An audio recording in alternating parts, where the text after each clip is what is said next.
Hello and welcome to Nerd Subculture. I'm Jared. And I'm Edwina. And today we're continuing once more with Feeling Buffy the Vampire series. We are now doing Season 1, Episode 3, Witch. Which is it? Witch? It's the witch. Which episode is it? It's number 3, Edie. Do you know that? Yeah, but which is the witch? She's the bad witch. This episode was first aired on the 17th of March, 1997. That seems like a lifetime ago now, doesn't it? Saying it out loud. Yes, it does. Oh, it wasn't even this century. My God. Heaven forbid. Yeah. As we said earlier, I have not really seen these episodes before. I've definitely never seen any of these episodes before, but I have seen Buffy before. It is going to try and convince me that Buffy is the greatest series ever. I said it's impossible. It's not going to happen. It hasn't been a good start so far, I'd say, the first few episodes. I thought this episode's one of the better of the first seasons. Oh, really? Yeah. Okay. Yeah. Yeah, and actually, that wasn't bad. It was a nice self-contained one. This one, it was just it was that traditional monster of the week sort of formulaic that they did this week, wasn't it? Yes, and they do that throughout season 1 pretty much. Right, okay. But I'm guessing there's an overarching story with the Master. I'm guessing he comes back. Yeah. I'm guessing it's not the last we see of him. No. And other mysterious figure of whoever that guy is. Is he even in this episode? No, we didn't see him. No, we didn't see the mysterious stranger. Mysterious stranger. Yeah. I wonder what his story is. Who knows? Could be anything. Maybe we don't see him again. Yeah, so this is a body switch episode. Mm-hmm. I think every TV series has a body switch episode, don't they? Yeah. Okay, so you got to get it out early, right in the third episode. Let's get the body switch one out, Yeah. Get that done. Joss Whedon did like his monsters, his classic monsters. So you will sort of find as you go along, it always goes back to, your Dracula, your werewolves, your ghosts and always going back there. So should we do the straight into the plot summary? Yeah. Straight into it. All right. No mucking around this week. Okay. We begin this week's episode with Giles lecturing Buffy about trying out for the cheerleading team in order to reclaim some of the normal life she enjoyed back in LA. During trials, the hands of a girl named Amber spontaneously combust. An unknown person is shown to be using Barbie dolls dressed as cheerleaders in a voodoo-like ritual over a cauldron. That evening, Buffy returns home and tries to connect with her mum. However, Joyce is distracted by work and setting up the gallery's first major show. They talk about cheerleading and Joyce inadvertently goes on a guilt trip about Buffy's past. The next day, Cordelia is struck blind during her driver's ed class and is saved from wandering into traffic by the nick of time by Buffy. According to Giles, blinding enemies is a favourite trick amongst witches. Amy Madison, another contender, seems to be under intense pressure to compete from her domineering mother, a star cheerleader in her day, and is crushed when she only makes a substitute list after Cordelia and Buffy. Believing Amy to be a witch, Buffy, Xander and Willow collect some of Amy's hair during science class to prove that she casts the spells. Amy goes home and orders her mother to do her homework while she goes upstairs with the bracelet she stole from Buffy during class. The next morning, Buffy is behaving in a cheerful and lively manner. She blows her chance at the cheerleading squad and she tosses the head cheerleader, Joy, through the room, ceding her place to Amy. Buffy turns out to have something more than just a mood disorder. A bloodstone vengeance spell has destroyed her immune system, giving her only about 3 hours to live. The only way to cure and break the other spells is to get the witch's spellbook and reverse the magic. The ailing Buffy and Giles confront Amy's mother, Catherine, and find out that Catherine switched bodies with her daughter months before, saying that Amy was wasting her youth, so she took it for herself. Joel finds the witch's book and takes Amy and Buffy back to school to break the spells. Amy/Catherine is cheering Sunnydale's basketball team when she starts getting flashes of what Giles is trying to do. Xander and Willow are unable to stop her from storming into the science lab with an axe, but buy enough time for Giles to break the spells. Amy and Catherine are restored to their own bodies. However, Amy's mother's power is too great, and it is only by reflecting her last spell back into her that Buffy saves the day. Catherine vanishes with a scream. When Amy and Buffy talk in the school hall the next day, they pass by the trophy collection where the cheerleading trophy of Catherine the Great stands. While both girls wonder where Amy's mother ended up, the camera pulls up to the statue's face, revealing the mother's eyes and a muffled voice pleading for help. The end. Ah. This episode is definitely very influenced by the Twilight Zone, especially with the little twist ending where no one really knows what happened to the mother. Yeah. And I thought it was a little cheesy, that panning up and her eyes are there. And like it even has that song that, like the one that they're cheerleading to. Oh, the Twilight Zone song by Two Unlimited. Yeah. Oh, that wasn't their song. Now, they were a pretty popular band at the time. Or actually, I don't really. At the time, they were probably not that popular. It was more of the early '90s, that techno sort of dance. Of course, I did that famous "You're ready for this." The whole, I think that's probably the first famous techno song. So, yeah. So probably like I think Joyce is also like this episode is also more about mothers and being an overbearing mothers and daughters. Yeah. Being an over like what at what point are you an overbearing parent? Or like, or just an absent parent. Or an absent parent. Yeah. And it seems like, there's sort of the two extremes there, isn't it, between Buffy and her mother. And Amy's mum is just like, she acts like Amy, like she does, like Amy owes her something.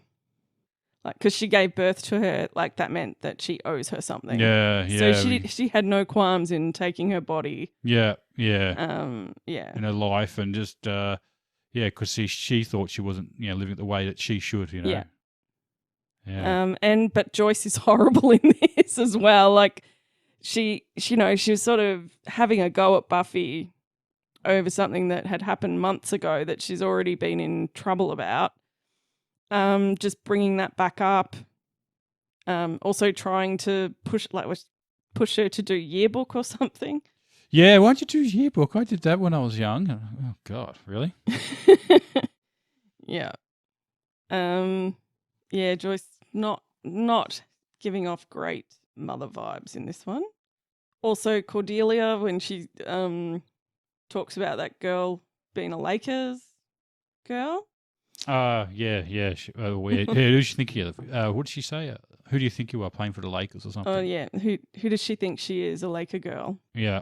And Charisma Carpenter was actually a professional cheerleader before she was really? Buffy. Oh, okay. Yeah, I don't think she was a Laker girl, but possibly one of those teams that don't exist anymore. There's a few of those. But you're the basketball fan. Yeah, but I don't know the cheerleaders that well. In fact, it's probably the Lakers are the Laker girls are the ones that I already know by name. Although the Melbourne Tigers used to have the Scallywags, I think. What? The Scallywags. Because they're Scallywags. So yes. The San Diego, she cheerleader for the San Diego Chargers, which I think are an NFL team. Okay. Should I look that up maybe?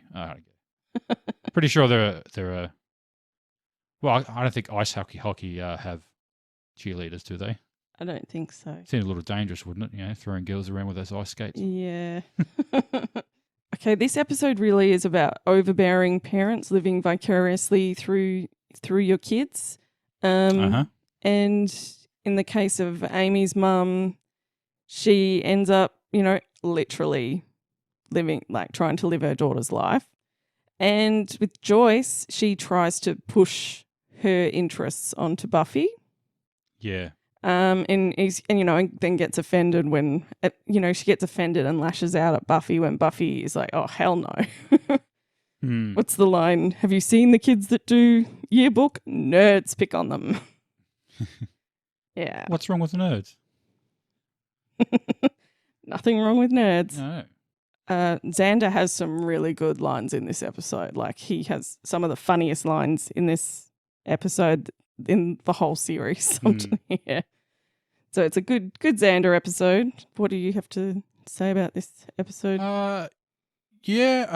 Almost back to basic. I mean, it's sort of hard to compare. The first episode is like you're setting up characters and arcs and stuff like that. So not a whole lot sort of happens in the beginning.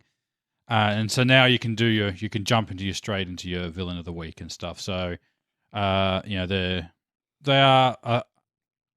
you do have, Xander sort of hitting on Buffy, which I'm guessing probably doesn't last too long, or does that go on for?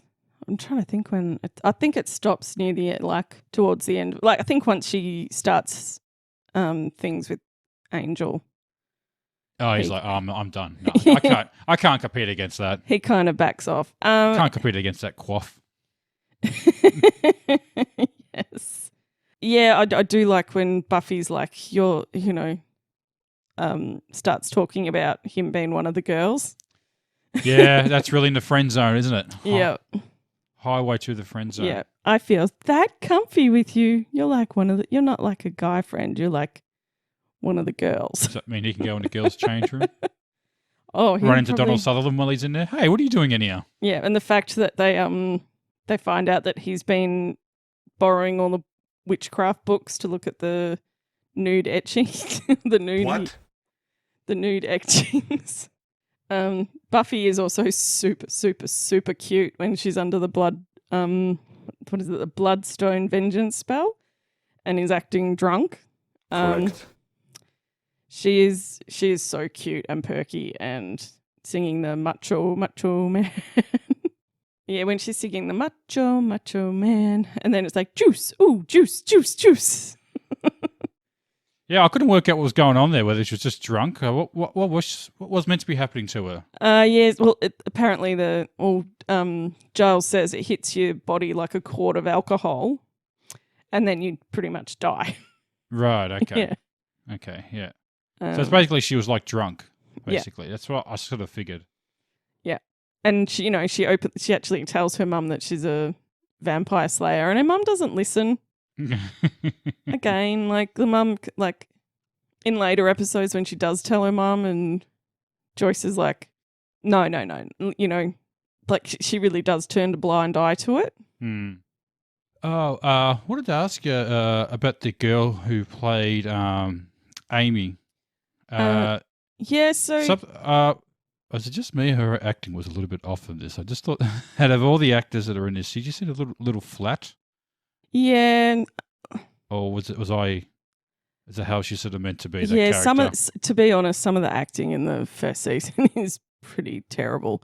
No, like she like, and it is that thing where with Buffy, you don't just get these random, like a lot of shows where there's like just a random character appears, and then you never ever see them again. Amy actually does become a reoccurring character. Right. Okay. Yeah. And then plays it. So she does get better. Yeah. As they go along. Okay. So, yeah. Or I don't know, maybe she does some acting classes or something in the meantime. Yeah. Yeah. Maybe. Well, I suppose it's early days in the show, so they're not. They're just getting people fresh in there as well who don't really have any sort of probably their first acting chops and stuff. So yeah. This is the first instance that Giles gets knocked out. So right, I was reading about that. I think that's a common trait for him getting knocked out. Yeah, he gets knocked out a lot, and yeah, that's probably one of those things that will come up later in the show, or would come up in the future past, that he has really bad concussion and is diagnosed with those concussion disorders and stuff. The severe knocks to the head that you get. They do accumulate after a time. He's probably and like he often gets knocked out cold, which is like the longer you're out, the more damage. Yeah, it's funny they just played it off in movies that someone just gets knocked out, but getting knocked out's pretty bad. You can do some serious damage if someone gets knocked out. It's not. Yeah. So Giles sort of does asleep. Like we should do a count of how many times he gets knocked. It's a lot from memory. Like it's possibly every second episode he gets knocked out. It's one of those things where he's too weak to do anything, so they just got to take him out of the picture, but not kill him, sort of thing, so he doesn't get hurt. Yeah, I don't think so, but yeah, but it becomes a joke. I think Cordelia says it like one of these days you're gonna wake up in a coma from all the bumps to the head. And now it's question time. Oh, yeah, baby. Yeah. Okay, Jared. The questions, yes. Which Which character was your favourite in this episode? I guess I'll go with Buffy. Okay. I guess Buffy was my favourite in this episode. Yeah, I really like Xander in this episode. It's Okay. a good Xander Yeah. episode. Which character are you hating in this episode? Guess the mother, maybe. Yeah. Just, Buffy's mother, even though maybe the other mother stealing her daughters. Yeah. Is kind of pretty bad, but at least she was bad, so that's what a bad person does. I'd have to agree with you on that. So Joyce was pretty despicable in this. Yeah. Most memorable fight scene.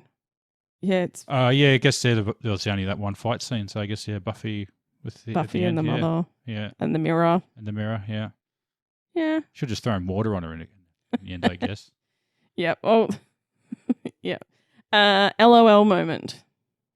The LOL moment was definitely Buffy launching the head cheerleader across the gym. It was quite hilarious, I thought. Yeah. That was actually good. Who gets the wooden spoon in this episode? I guess I have to say Joyce, Buffy's mother, gets the wooden spoon. Actually, no, maybe I should say the mother of Amy probably should get the wooden spoon. I mean, come on, she stole it. She's a bit of a loser, but the fact that she didn't see the mirror. Yeah, not a great wish. She got thwarted by a bunch of teenagers. Yeah. It's stealing your daughter's body. I mean, come on. Yeah, that's bad. That's very bad. Yeah. Favorite scene. Yeah, I guess the whole Buffy being drunk, the drunk-ish thing. Yeah. In the gym, I guess her carrying around and Yeah, the way that she's overdoing it with her dance moves. Yeah. Yeah. She's like everyone's at everyone's at like an 8 and she's like at 11. Yeah. She cranked it up definitely. Yeah. Least favorite scene. I guess the awkward moment where Xander gives Buffy the bracelet, the I will always love you. Was it? No. Love you always. Love always or always, forever. Forever, always forever. Yeah. Okay. Favorite quote? Oh, I guess my favorite quote was because remember they were doing all the witch stuff and they're getting the cold. I'm like, Eye of Newt. Probably need Eye of Newt. And you actually said that before that scene, like when he said, you need all this, and he rolls his head. Yeah, and you need Eye of Newt. It's not a witch's broth that doesn't have Eye of Newt. It's kind of like a base thing for all broths, or like onions is for a soup. It was funny because the moment there's sort of that scene when Willow's talking about Amy's mother being a bit intense, and if she gained any weight, she would lock the fridge and only drink broth. And the moment they said that, you were like, oh, it must you figured it out straight away. I was like, oh, I'm guessing she must need to use a lot of Eye of Newt for her broth. Yeah. Mm. And then in the next scene, they're like, you need Eye of Newt. Yeah. Oh, actually, sorry, I did think of a funnier scene at the end when they finally get Amy back and she's back to normal, and then Xander runs in not knowing what happened. It's like, okay, will we chop her head off now? So throw that in. Honourable mention. Yeah. I love the Xander line. I laugh in the face of danger, then I hide until it goes away. Yeah. Yeah. Very classic Xander speak. Yeah. Who's the MVP of this episode? I kind of think Giles is MVP, I guess. I kind of have to say I think it's Buffy because she's the one, she works out that, she pretty much works out straight away that Amy and Amy's mum, Catherine, have actually switched bodies. Oh, okay. I didn't notice that, no. Yeah, she's the one that works it out. And she's also the one that kicks the mirror. I think Buffy's definitely the MVP of this episode. She's the one that figures out that Amy and her mum have switched bodies. Yep. Oh, do you think she noticed that? You didn't notice that? No. Would you think Buffy worked that out early in the no, she works it out when she sees the brownies. Oh, okay. What did that mean? Because Willow had said earlier that when her mum went on one of her broth kicks, she used to go round to Willow's house and they would make brownies. Oh, okay. Yeah. And then Buffy goes up to her and later and is sort of like, hey, do you want to come to my house and make some brownies? Oh, right. Super Sleuth Eddie. Buffy also saves the day by kicking the thing out from under the mirror and using the mirror to reflect the spell. So that's why I think she's the MVP. Okay. What do you rate this episode out of 10? And you've got to think of something from the show. All right. I think I give this a 4 Eye of Newts out of 10. Oh, I think this was much better than that. I'd probably give this probably 7 black jump scaring cats. Those bloody jump scares, huh? Yeah. Yeah, well, you know, it is that thing like this is probably an episode that I think when I first watched it, I thought it was actually scary. Right, okay. Yeah. It seemed a little like intense there was a few really tense moments in this episode. Yeah. That I do remember when I first watching it going, "Oh, this is actually seems a bit more serious than what I thought it would be." Yeah. Yeah. So, Eddie, anything else you wanted to add? No, we're good. All right. Well, I think that wraps it up for this week. Once more with Feeling, a Buffy the Vampire Slayer series. I'm Jared. I'm Edwina. And you've been listening to Nerd Subculture. So like, subscribe. What else do you do? Yeah. Keep asking that. Yeah, do that. Do all of it. Yeah. Everything you can. can. Follow our TikTok. TikTok. Oh, we've got a TikTok page, have we? We'll have one soon. Take care. Yeah. See ya. Bye. Grr arg.